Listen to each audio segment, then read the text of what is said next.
இந்த ஒரு சில தற்கொலைலாம் இருக்குதுங்க. அதெல்லாம் திமுக மேல தான் பழி போடும். தற்கொலை இவன் தான். ஆனா நல்லவங்க இளைஞர்கள் இருக்கிற வரையும் நாடு நல்லா இருக்கும். இந்த மாதிரி தற்கொலை எல்லாம் இருந்தா நாடு நல்லாவே இருக்காது. ஒய்ஃபு கோர்ட்டுக்கு போனதா திமுக, விஜய்க்கு பாத்ரூம் வரலாம் திமுக. இந்த பழியை போட்டே நீங்க திமுக அட்டாக் பண்ணி வந்துட்டீங்க. வாழ்த்துக்கள். மக்கள் தேர்ந்தெடுத்திருக்காங்க, அவங்க அரசு அமைக்கட்டும். ஆதரவு கொடுத்துருக்காங்கன்னா அப்புறம் இவருக்கு வேற வழி கிடையாது, கொடுத்துதான் ஆகணும். திமுக தப்பா நினைக்க கூடாது. என்ன நினைச்சாங்கன்னா நம்மளை விட்டுட்டு போறாங்களே அப்படின்னு. ஏன்னா அவங்க ஆல்ரெடி தோல்வியில இருக்கிறாங்க. இப்போ அவங்களுக்கு எதிராக எல்லாம் வெளியில இருந்து ஒரு ஆதரவு தரணும். ஆனா அமைச்சரவையில் இடம் பிடிக்க கூடாது. என்னுடைய தனிப்பட்ட கருத்து. நாளைக்கு ஏதாவது ஒரு பிரச்சனைனா பட்டுன்னு வெளியில வந்துடலாம். காங்கிரஸ் பண்ண துரோகத்தை நிச்சயமா இவர் பண்ணக்கூடாது. 2 சீட்டு சொன்னாங்க. நாங்கள் 2 சீட்டோட வேல்யூவேஷன் என்னன்றது இப்போ எவ்வளோ பெரிய இதுன்றது தெரியும்ல. ஏன்னா இவர் அவசரப்பட்டு போயிட்டாருன்னா இவர் பேசுன அந்த அரசியல் அது எடுபடுமான்றது தெரியாது. ஆதரவு கொடுத்துருக்காங்கன்னா அப்புறம் இவருக்கு வேற வழி கிடையாது, கொடுத்துதான் ஆகணும். ஏன்னா ஒரு அதிகாரத்துக்கு வரணும். ஒரு விளிம்பு நிலை மக்கள் எல்லாம் நம்பி இருக்கிறாங்க. அப்படின்னு இருக்கும்போது இவர் அங்கே ஆதரவு கொடுத்து, ஏன்னா திமுக தப்பா நினைக்க கூடாது. என்ன நினைச்சாங்கன்னா நம்மளை விட்டுட்டு போறாங்களே அப்படின்னு. ஏன்னா அவங்க ஆல்ரெடி தோல்வியில இருக்கிறாங்க. இந்த நேரத்தில் அவங்களுக்கு பக்கபலமா இருக்கணும். ஏன்னா நம்ம திராவிட சமூக நீதி பேசிட்டு இந்த நேரத்தில் போயிட்டு அவர் இன்னும் எந்த கொள்கையுமே இல்லைன்னு சொல்லிட்டு இப்போ அவங்களுக்கு எதிராக எல்லாம் வெளியிலேருந்து ஒரு ஆதரவு தரலாம். ஆனால் அமைச்சரவையில் இடம் பிடிக்கக்கூடாது. என்னுடைய தனிப்பட்ட கருத்து. தலைவர் அமைச்சரவையில் இடம் பிடிக்கக்கூடாது. நாளைக்கு ஏதாவது ஒரு பிரச்சனைனா பட்டுன்னு வெளியில் வந்துடலாம். அமைச்சரவையில் இடம் பிடிச்சிட்டோம்னு வச்சிங்களேன், அது தப்பாயிடும். இல்லை அதிகாரத்துக்கு வரணுன்றதுக்காக அமைச்சரவைக்குள்ளே போகிறாரா? காங்கிரஸ் பண்ண துரோகத்தை நிச்சயமாக இவர் பண்ணக்கூடாது. ஏன்னா சமூக நீதி பெரியாருடைய பேரன் இல்லைன்னு சொல்லிட்டு இதில் இவர் இந்த மாதிரி போயிட்டாரு அப்படின்னும் போது கம்யூனிஸ்ட் அந்த நிலைப்பாடு எடுத்திருக்காங்கன்றதுக்காக போகிறதெல்லாம் சப்ப கட்டக்கூடாது. இவருக்குன்னு ஒரு தனிப்பட்ட கொள்கை இருக்கு, கோட்பாடு இருக்கு. ஏங்க அவர்கிட்ட கொள்கையே இல்லைன்னு சொன்னவரே நாங்க தானே சொல்லியிருக்கோம். அவர்கிட்ட கொள்கை எங்க இருக்கு? கொள்கைன்னு ஒன்று இருந்ததுன்னா பிஜேபி எதிர்த்து அட்டாக் பண்ணி பேசியிருப்பாங்களா? ஜனநாயகன் படம் வெளியிடுறதுக்கு காரணம் யாரு? பிஜேபி தானே. அதை எதிர்த்து ஒரு குரல் பேசியிருப்பாரா? ஆனால் மக்கள் மிகப்பெரிய ஒரு தவறு பண்ணியிருக்காங்க. அந்த தவறுக்கு நாங்கள் துணை போயிடக்கூடாது. 2 சீட்டு சொன்னாங்க. நாங்கள் 2 சீட்டோட வேல்யூவேஷன் என்னன்றது இப்போ எவ்வளோ பெரிய இதுன்றது தெரியும்ல. சரிங்களா? அது ரொம்ப முக்கியம். ஆனால் இவர் அவசரப்பட்டு போயிட்டாருன்னா இவர் பேசுன அந்த அரசியல் அது எடுபடுமான்றது தெரியாது. சொல்கிறது உங்களுக்கு புரியுதுங்களா? அதை கேட்டால் என்ன சொல்லுவாங்க? அண்டர் கிரவுண்ட் டீலிங்கிற மாதிரி கூட பேசுவாங்க. என்ன பேசியிருக்காங்கன்னு தெரியல. இப்போ டிஎம்கே ஏடிஎம்கேவும் அலையன்ஸ் வைக்க போகிற மாதிரி பேசிட்டு இருக்காங்க. அதை பற்றி அது ஒரு காலமும் நடக்காத தலைவா. நான்லாம் பார்த்தோம் நினச்ச உடனே அது மாதிரி நடந்த சந்தோஷம் தான். ஏன்னா இப்போ திமுகவுக்கு ஒரு எதிரி இருந்தால் அண்ணா திமுக தான் ஒரு எதிரியாக இருந்துச்சு. இப்போ டிவிக்கே 2வது ஒரு எதிரி வந்துடக்கூடாதுன்றதுக்காக அட்டாக் பண்ணுவாங்க. ஆனால் அந்த தவறை செய்ய மாட்டார். ஏன்னா மக்கள் தேர்ந்தெடுத்திருக்காங்க. யாரை தேர்ந்தெடுத்திருக்காங்க? டிவிக்கே தான் வரணும்னு ஓட்டு போட்டதுக்கு பிறகு அதை இந்த மாதிரி இவங்க பண்ணிட்டாங்கன்னா தடுக்கிற மாதிரி அவர் திருப்பி ஒரு மக்கள் மன்றத்துக்கு போனார்னா ஒரு பெரிய எழுச்சி தான் அவருக்கு கொடுப்பாங்க. எப்படின்னா என்னை தடுக்கிறாங்க. இப்போ தடுக்கிறது பிஜேபி, ஆனால் பழிப்புள்ள திமுக மேலே போடுறாங்க. இப்போ யார் தடுக்கிறா? கவர்னர் யார் ஆளு? பிஜேபி ஆளு. ஆனால் பழி எங்கே போயிட்டு இருக்கு? ஆனால் நல்ல சிந்தனை உள்ளவெல்லாம் இந்த ஒரு சில தற்கொலைலாம் இருக்குதுங்க. அதெல்லாம் திமுக மேல தான் பழி போடும். தற்கொலை இவன் தான். ஆனா நல்லவங்க இளைஞர்கள் இருக்கிற வரையும் நாடு நல்லா இருக்கும். இந்த மாதிரி தற்கொலை எல்லாம் இருந்தா நாடு நல்லாவே இருக்காது. எதுக்கு சொல்ல வரேன்னா, இப்போ கவர்னர் அன்னைக்கு என்ன தெரியுமா சொன்னாரு? கூப்பிடுறேன்னு சொல்லியிருந்தாரு. சொன்னது நல்லா நேரஸ்ட் எடுத்து ரெடி பாரு. ஒண்ணு கேட்டுக்க. திருமாவளவனும் விஜயும் நல்ல அரசியல் பண்ணுவாங்க. வேற எல்லாம் அரசியல் பண்ணுவான், பணம் கொள்ளடிக்கிறவன் தான் வருவான். இந்த மாதிரி தற்கொலை தான் வருவான். சரின்னு சொல்லிட்டு இவங்க தான் சொன்னாங்க, நெருசு எடுத்து சரி பண்ணாங்க. ஆனால் அதுக்குள்ளே காங்கிரஸ் உள்ளே போனதுனால அவங்க இது பண்ணுறாங்க. யார்? பிஜேபி. நீ எப்படி காங்கிரஸ் இது பண்ண? ஏன் அண்ணா திமுக கூப்பிட வேண்டியதானே அப்படின்ற அவங்களுக்கு ஒரு நிலைப்பாடு. இப்போ இதெல்லாம் பழியெல்லாம் எது போகுதுன்னா திமுக மேலே போகுது. ஆல்ரெடி போயிட்டு தான் இருக்கு. விஜய் ஒய்ஃபு கோர்ட்டுக்கு போனதா திமுக, விஜய்க்கு பாத்ரூம் வரலாம் திமுக. இந்த பழியை போட்டே நீங்கள் திமுக அட்டாக் பண்ணி வந்துட்டீங்க. வாழ்த்துக்கள். மக்கள் தேர்ந்தெடுத்திருக்காங்க, அவங்க அரசு அமைக்கட்டும். என்ன நடக்குதுன்றது பார்க்கணும். இது என் தலைவர் நீங்கள் சொல்லி தான் எனக்கே இப்போ தெரியுது.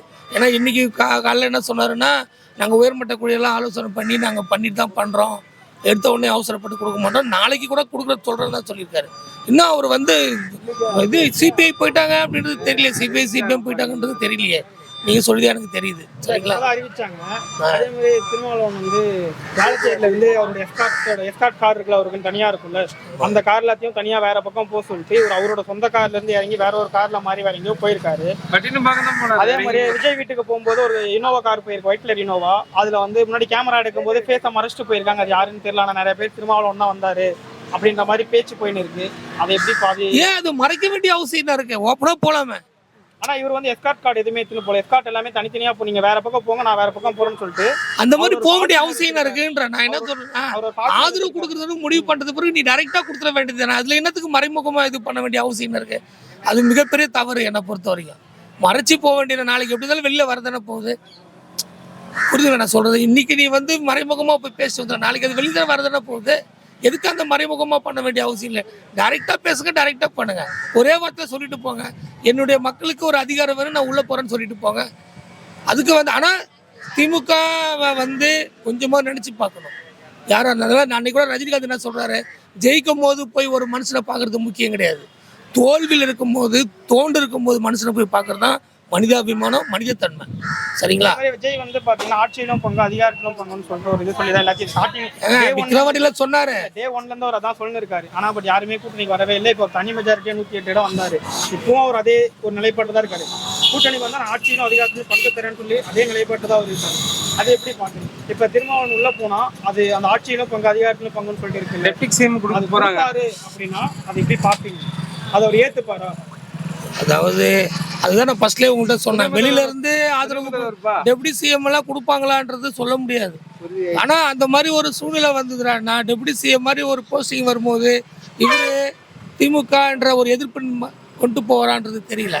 ஆனா இந்த அரசாங்கம் நீடிக்குமா நீடிக்காதுன்றது ஒரு பக்கம் இருக்குது. சரிங்களா? மத்தியில ஆதரவு வேணும். நிதி எங்கேருந்து கொடுக்க போறாங்க? இவர் கொடுத்துருக்க அறிக்கைக்கு எங்கேருந்து நிதி வரப்போகுது? சரியா? நிதி வருமானத்தை பெருக்கிறதுக்கு என்னென்ன வழி இருக்கு, அதை வந்து பார்க்கணும். நிறைய கொடுத்துருக்காங்க. வந்து தமிழ்நாடு ஃபுல்லா வந்து பெண்களுக்கு பஸ் ஃப்ரீன்னு சொல்லியிருக்காங்களே, அதை பத்தி அதுக்கு தான் சொல்றேன். பஸ் வருமானத்தை பெருக்கணும். இப்போ இதெல்லாம் வந்து ஓப்பனா சொல்லணும்னா அவங்க அடிச்சு கூட வச்சிருப்பாங்க, அதை கூட கொடுப்பாங்க. முரசொலி அறக்கட்டலேருந்து ஏகப்பட்ட பணம் வருது, அவங்க திமுக கொடுப்பாங்க. விஜய் எப்படி கொடுப்பாரு?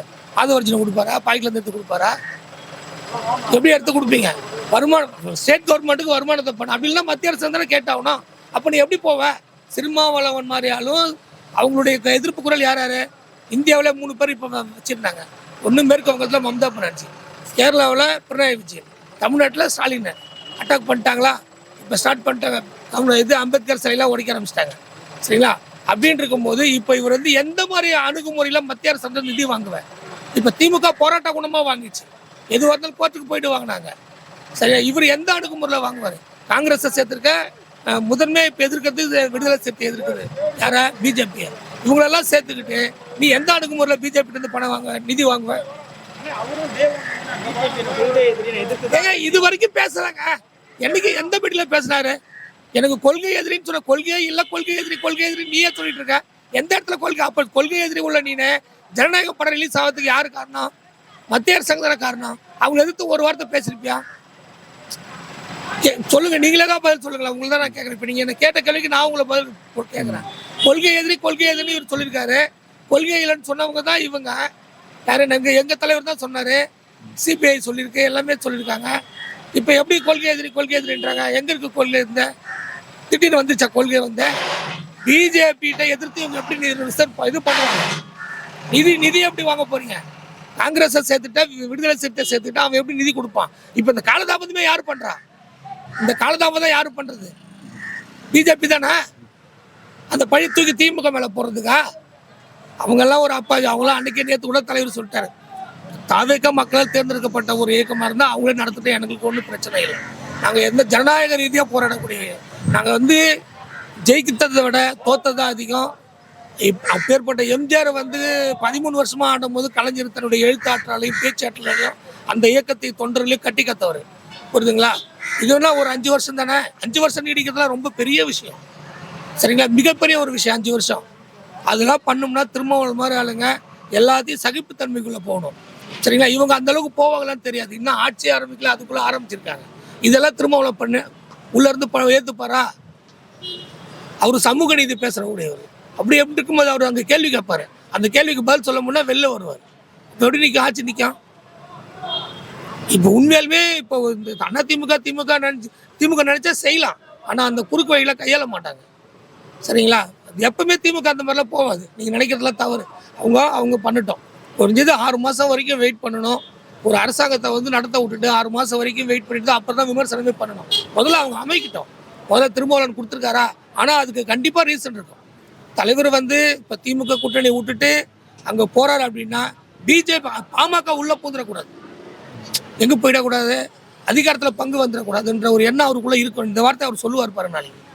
அவர் போனார் அப்படின்னா எங்கே பாமக உள்ளே வந்துருமோ அப்படின்ற ஒரு காரணத்துக்காக தான் நான் உள்ளே போனேன்னு சொல்லுவார். அப்படியெல்லாம் யாரும் வேண்டாம்னு சொல்ல மாட்டாங்க தலைவா. வேண்டான்னு யாரும் சொல்லியிருக்க மாட்டாங்க. முதல்ல கேட்டதாங்களாம் கேட்டிருக்காங்க. கேட்டுட்டு அவங்க ஏதோ அதிகப்படியாக கேட்டதுனால தான் இப்படி வந்திருக்காங்க.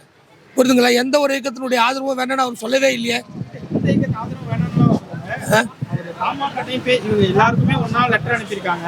சரிங்க, ஆதரவு வேணும்னு சொல்லிட்டு அதெல்லாம் அவங்க வேற ஏதோ கேட்டிருக்காங்க போல, அதனால இல்ல விசிகாவுக்கு லேட்டா தாமதமாக தான் கொடுத்துருக்காங்க. தெரியுங்களா? அவங்களெல்லாம் ஆதரவு கொடுத்ததுக்கு, ஆதரவு கடிதம் கேட்டதுக்கு பிறகு தான், எனக்கு ஆதரவு கொடுங்கன்னு சொல்லி கேட்டதுக்கு பிறகு தான் இங்கே லேட்டாக தான் கொடுத்துருக்காங்க. அங்கே ஏதோ அதிகப்படியாக கேட்டிருக்காங்க. அதனால தான் அவங்க இந்த பக்கம் திரும்பி இருக்காங்க. ஆனால் கூட்டணி தர்மத்தை கடைப்பிடிக்கிற ஒரு தலைவர், அவர் எந்த நிலைப்பாடு எடுத்தாலும் நாங்கள் ஆதரவு கொடுப்போம். ஆனால் ஒரு சில வருத்தங்கள் உள்ளே இருக்கும். திமுகவை இப்போ இருக்கிற சூழ்நிலையை விட்டுட்டு போகிறாருன்ற ஒரு வருத்தங்கள் இருக்கும். ஆனால் அதையும் மீறி போகிறாருன்னா இந்த மாநிலத்தினுடைய நிதி சுமை ஒன்று இருக்குது, அதையும் பார்ப்பாரு. நான் அவர் அவ்வளோ சீக்கிரத்துக்கு ஆதரவு கொடுத்துட மாட்டார். ஸ்டேட் கவர்மெண்ட்டையும் பார்ப்பாரு, திமுகவையும் பார்ப்பாரு. சரிங்களா? நான் சொல்கிறது இப்போ மக்கள் ஒரு அரசாங்கத்தை தேர்ந்தெடுக்கு அதுக்கு ஒரு பிரச்சனை, அதுக்கும் பார்ப்பாரு. சரிங்களா? இந்தாண்ட திமுகவையும் பார்ப்பாரு. ஏன்னா இத்தனை வருஷ காலமாக அங்கே பயணிச்சிருக்கின்ற அடிப்படையில் அங்கே சமூக நீதி இருக்குது, கோட்பாடு இருக்குது. அதெல்லாம் பார்த்துட்டு தான் அவர் முடிவு பண்ணுவார். சரிங்களா? எடுத்த உடனே ஒரு விஷயத்தில் அவர் என்றைக்குமே பண்ண மாட்டார். எந்த ஒரு முடிவு எடுத்தாலும் அவர் நிதானித்து எடுப்பார். அந்த நிதானத்தை எடுக்கிற முடிவுக்கு நாங்கள் கண்டிப்பாக கட்டுப்படுவோம். ஒரு விருது சரியாக நாங்களும் கட்டுப்படுவோம். வாழ்த்துக்கள். நன்றி. புதிய அரசுக்கு வாழ்த்து.